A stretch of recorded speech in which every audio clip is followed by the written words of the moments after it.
Com o avanço da tecnologia, as tatuagens já atingiram um novo patamar há muito tempo.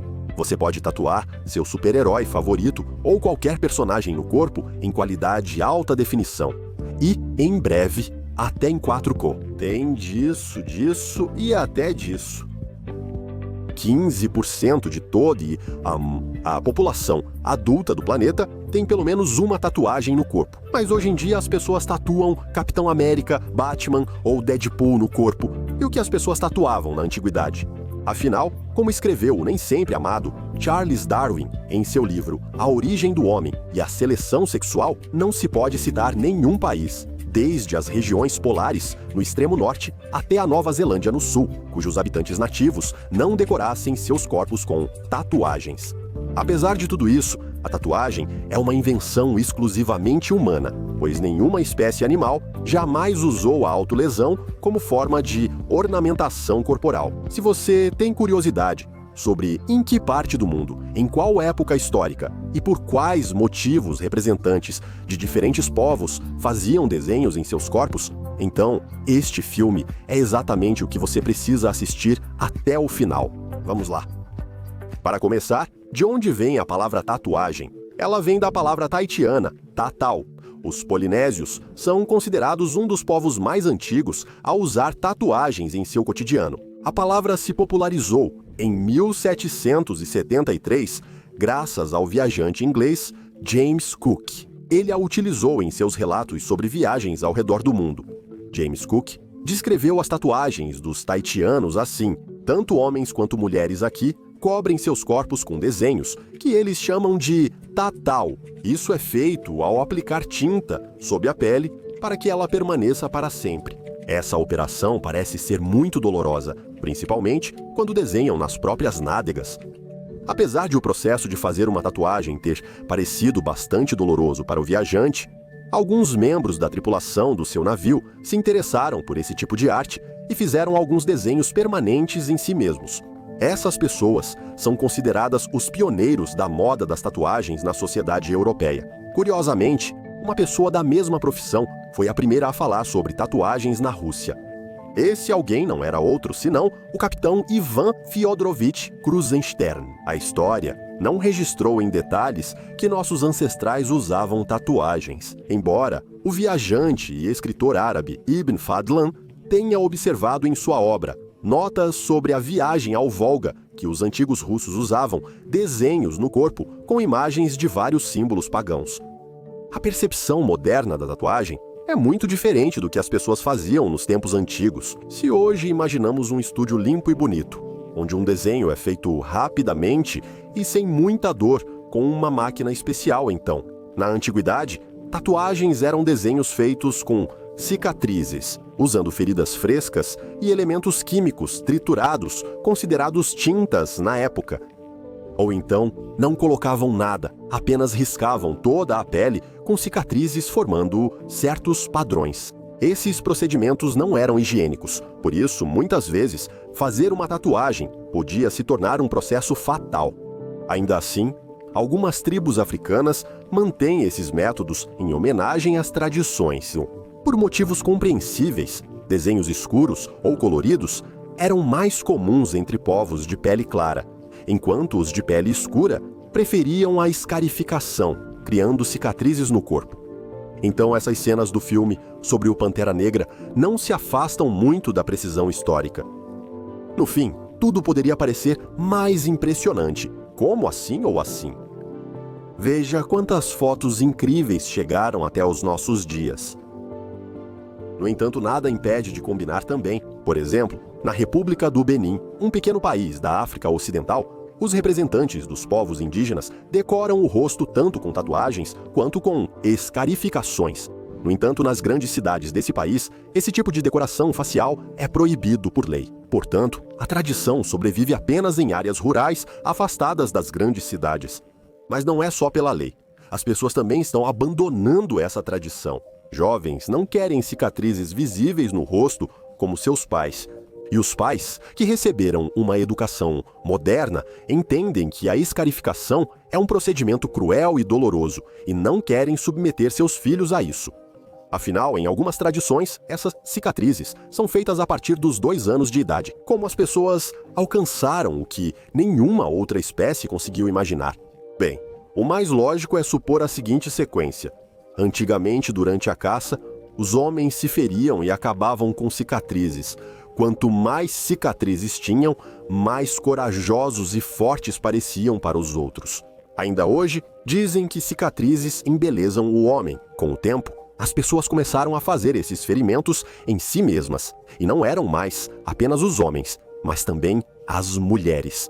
Os primeiros registros de desenhos no corpo apareceram já em 4000 a.C. Arqueólogos confirmaram essa informação ao encontrar no Egito estatuetas com desenhos corporais durante escavações. Além disso, a origem antiga das tatuagens também é confirmada pela análise de carbono dos restos de pessoas antigas. Além disso, os desenhos podiam ser encontrados exclusivamente nos corpos dos faraós e dos egípcios ricos, o que indica que naquela época as tatuagens eram um símbolo de privilégio. Veja, por exemplo, uma tatuagem na pele da múmia egípcia, sacerdotisa da deusa Hathor. Nas coxas dela havia lótus desenhados, nas mãos vacas, nos antebraços macacos, no pescoço, ombros e costas havia a imagem do olho sagrado da deusa Hathor. Cientistas concluíram que isso não ocorreu no ritual de mumificação egípcio e que todos os desenhos foram usados pela portadora em vida. Tatuagens, obviamente, não eram exclusivas das múmias do Egito.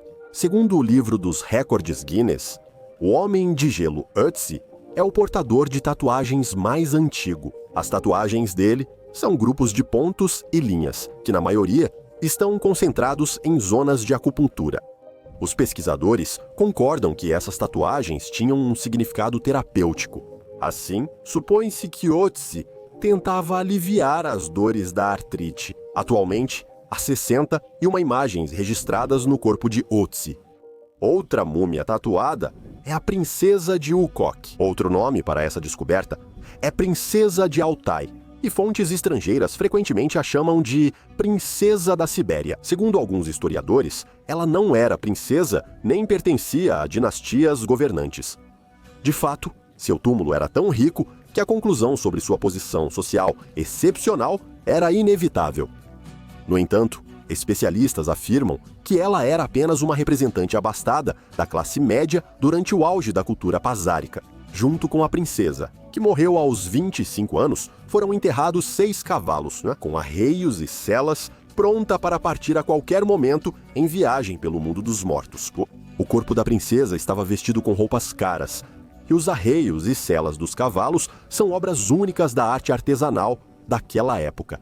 A pele da princesa exibe desenhos de animais fantásticos feitos com alta qualidade. No ombro esquerdo, há uma tatuagem bem preservada de um cervo com um bico de pássaro. Os historiadores afirmam que este é o primeiro exemplo de tatuagens que representam imagens de animais. As tatuagens mais antigas são exclusivamente ornamentais. Vamos para a América do Sul, Peru.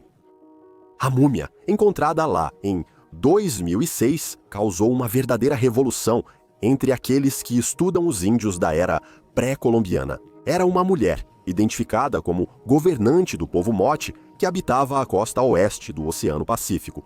A civilização Moche era bastante desenvolvida, mas em sua cultura eram praticados rituais sangrentos, nos quais eram feitos sacrifícios humanos aos deuses. Há uma hipótese de que o declínio da civilização Moche no século XIII d.C., esteja ligado à história religiosa, que ganhou grande importância. Os índios Moche buscavam resolver seus problemas tentando agradar os deuses. Grandes recursos, que poderiam ter sido usados de forma melhor, eram investidos nos rituais dos templos e cada vez mais jovens eram sacrificados.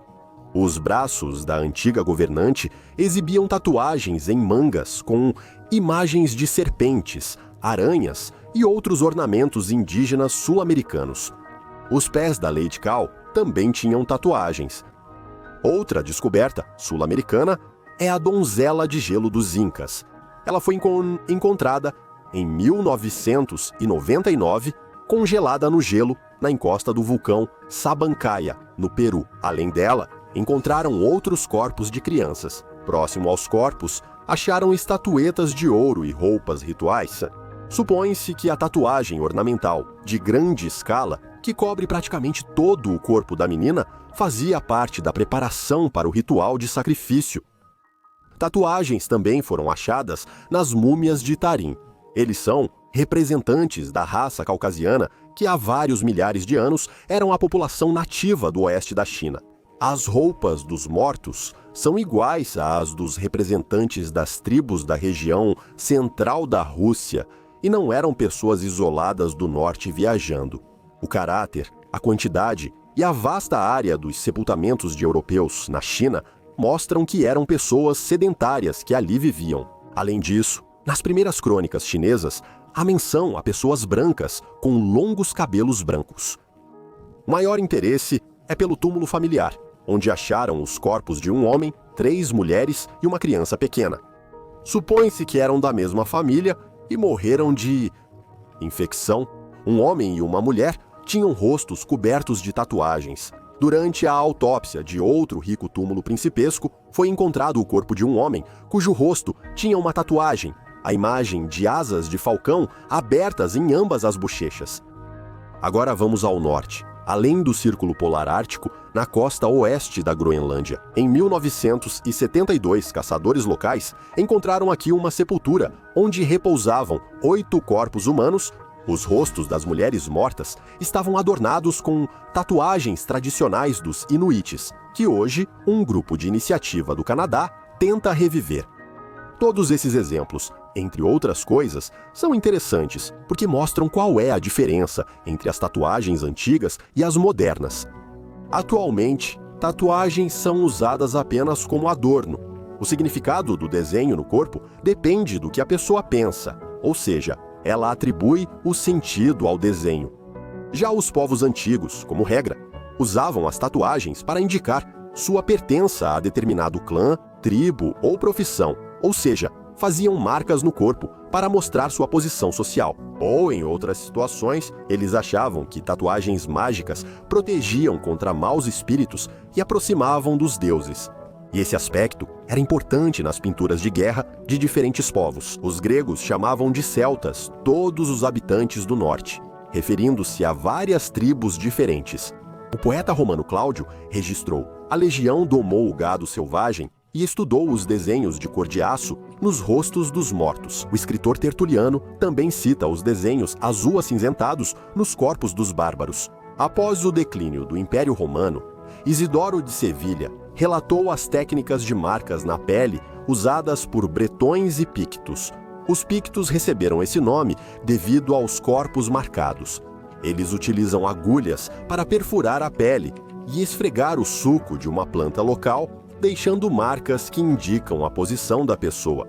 Nos membros, o desenho é feito para mostrar a origem nobre. Os temas mais populares das tatuagens entre os pitos e bretões eram vários animais e aves. Especialmente comuns eram as imagens de touros, que simbolizavam força, ímpeto, energia selvagem e coragem. Usava-se a planta Isatis tintoria para obter o pigmento azul esverdeado da tinta de tatuagem. Mas no homem de Lindou, uma múmia masculina bem preservada em um pântano, a tatuagem foi feita com argila de alto teor de cobre, malaquita e azurita. Herodiano afirma que todos os caledônios gostam de pintar seus corpos com cores elaboradas. Portanto, azul e verde provavelmente não eram as únicas cores dos desenhos corporais. Existe também uma tradição completamente selvagem do ponto de vista moderno, relacionada às tatuagens. As cabeças secas mokomokai. Nas tribos Maori, todos usavam tatuagens, exceto escravos, que eram proibidos. Sem tatuagem, uma pessoa não tinha valor nessas tribos da Nova Zelândia. Elas eram chamadas de moko ou tamoko. E ainda existe uma palavra na língua Maori, mokomokai. Ela significa a tradição de cortar a cabeça de uma pessoa morta que tinha tatuagem no rosto, secá-la e depois enterrá-la como uma relíquia de família. Assim como hoje, muitos mantêm as cinzas do avô na lareira. Desde a chegada dos europeus às terras Maori, as cabeças secas mokomokai quase se tornaram o principal item de comércio na Nova Zelândia. Os aborígenes trocavam com alegria relíquias de família por armas de fogo que depois eram usadas em guerras internas. Na década de 1860, servia no exército colonial inglês um oficial chamado Horácio Gordon Robley. Ao chegar à Nova Zelândia, ele se apaixonou por esse país. Era um ilustrador muito talentoso. E uma de suas paixões, que o consumiu completamente, foi o estudo da cultura da tatuagem dos habitantes locais. Até hoje, acredita-se que o livro Moco, Tatuagem Maori, publicado pela primeira vez em 1896, seja um dos melhores nessa área. Apesar da proibição imposta ao comércio de cabeças mumificadas, Horácio Gordon Robley conseguiu reunir uma coleção impressionante de mokomokai que contava com mais de 40 itens. E claro, a China. Lá também se usavam tatuagens desde tempos imemoriais. Na antiguidade, ideogramas indeléveis eram usados só em criminosos e escravos, para que fossem facilmente identificados pelo sinal vergonhoso. Mais tarde, passaram a usar esses desenhos para mostrar status social ou origem. Depois, as tatuagens se espalharam da China para o Japão. A profissão de tatuador era prestigiada e difícil de aprender, pois o mestre precisava saber aplicar desenhos, misturar tintas, desenhar e conhecer a história de sua terra natal. Aprendia-se esse ofício durante 5 anos inteiros. Nesse aprendizado, também havia exames muito interessantes, nos quais os futuros tatuadores precisavam primeiro fazer uma tatuagem na perna do seu mestre e depois na própria perna. E só depois de todos esses testes difíceis, os alunos se tornavam aprendizes e podiam atender clientes. Por causa dessas dificuldades no treinamento dos tatuadores, as próprias tatuagens se tornaram uma forma ultra privilegiada de decoração corporal, acessível apenas a imperadores e pessoas muito próximas a eles. Com o tempo, o significado das tatuagens mudou, sendo adotadas pela nobreza, pois ainda eram caras, e as mulheres mostravam resistência e fertilidade pela quantidade de tatuagens em seus corpos. Samurais tatuavam flores de sakura, para mostrar prontidão para morrer em batalha, já que a vida de uma flor é tão breve quanto a de um samurai. Mais tarde, uma determinada tatuagem passou a ser uma marca para criminosos. Desenhavam o ideograma de cachorro com 3 traços na testa da pessoa. Cada traço era desenhado após uma violação da lei e acontecia que depois de 3 violações, os 3 traços formavam justamente o ideograma de cachorro. Naquele tempo, essa palavra era o pior insulto para alguém.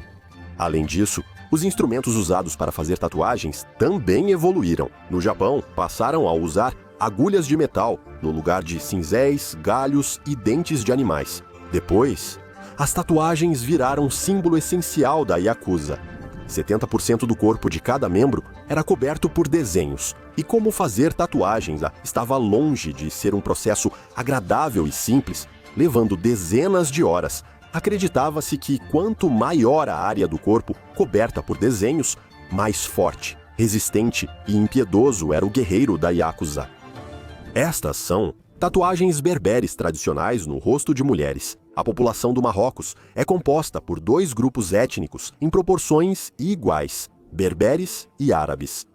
Olhem esses desenhos. Os símbolos são muito parecidos com o que as artesãs bordavam nas toalhas eslavas.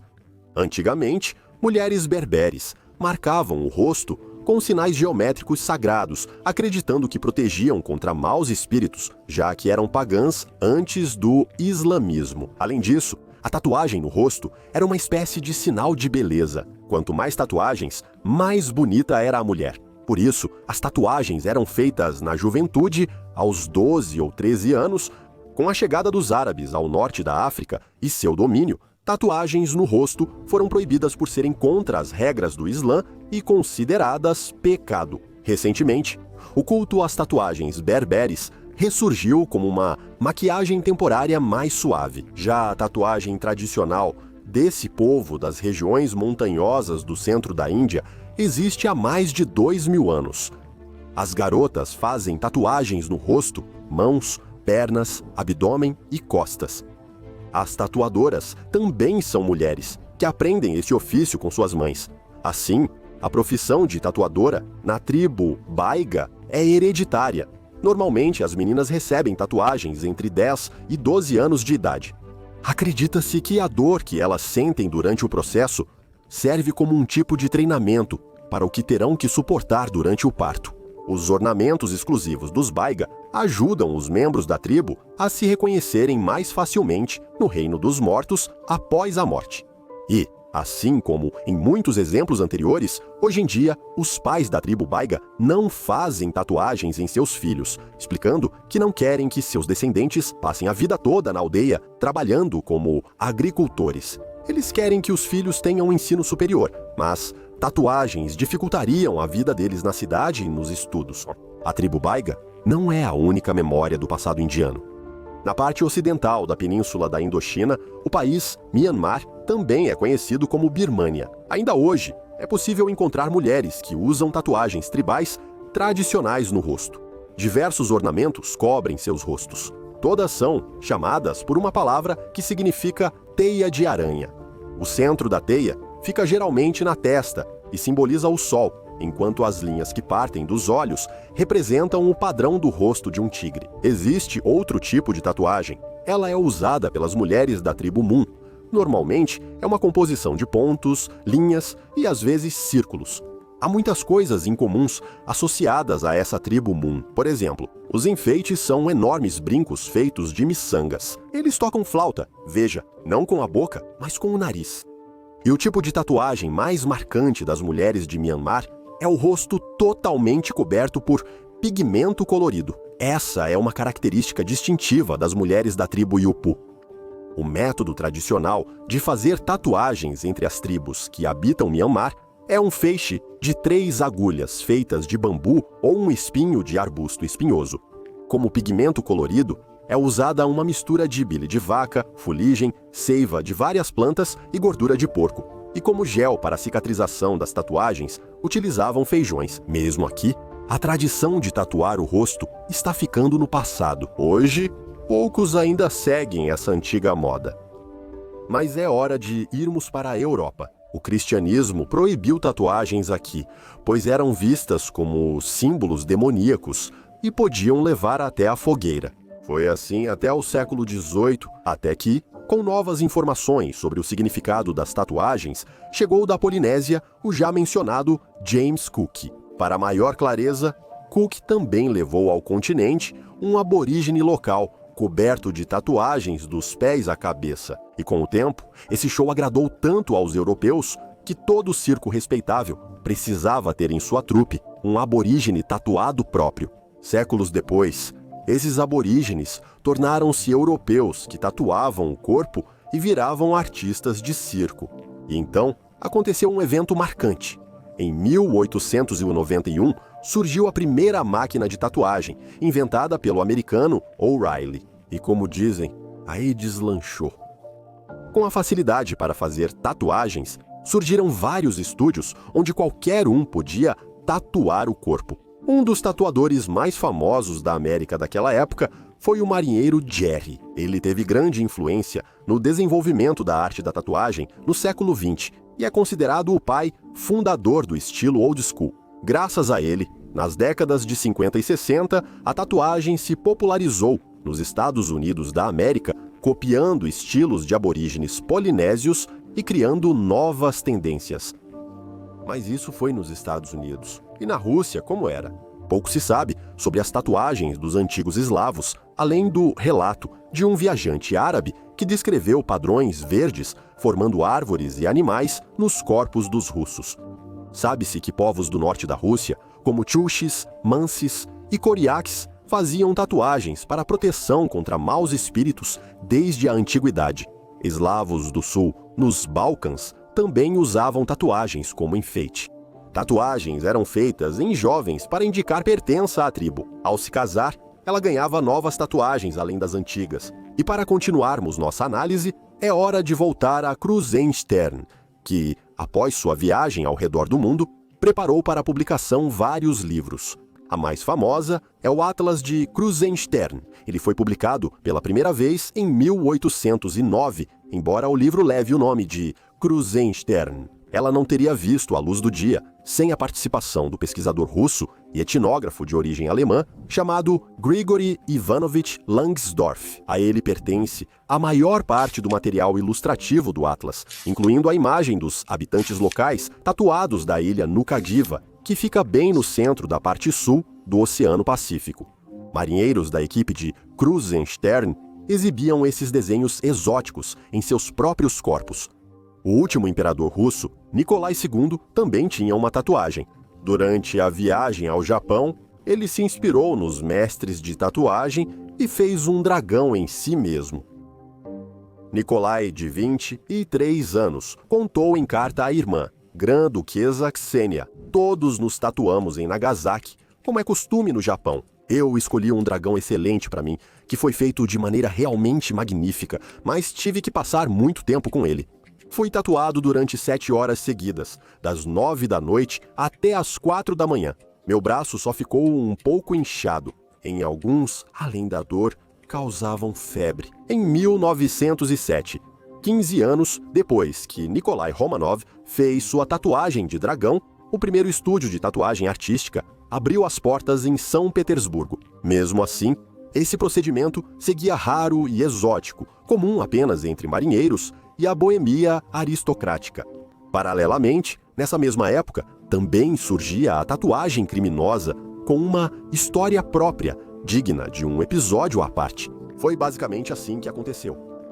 Marcas queimadas no corpo de criminosos antecederam as tatuagens de ladrão. Assim, na Rússia, desde 1691, a marcação tornou-se obrigatória para todos que, em vez da pena de morte, eram enviados para o exílio. Na testa do prisioneiro russo era queimada a palavra ladrão, primeiro com ferro em brasa e depois com uma placa especial com agulhas que batiam e depois esfregavam pólvora no local marcado. Um pouco mais tarde, em vez de pólvora, começaram a usar uma mistura de ocre e tinta. No início dos anos 1900, tatuagens de ladrão eram comuns entre prisioneiros de Sakhalin e no crime em São Petersburgo e Moscou. Bem, e depois da Revolução de Outubro, quando as tatuagens não criminosas foram proibidas, tornando-se um resquício burguês do regime czarista, as tatuagens passaram a ser sinais distintivos obrigatórios na hierarquia dos ladrões. Claro, isso não quer dizer que só havia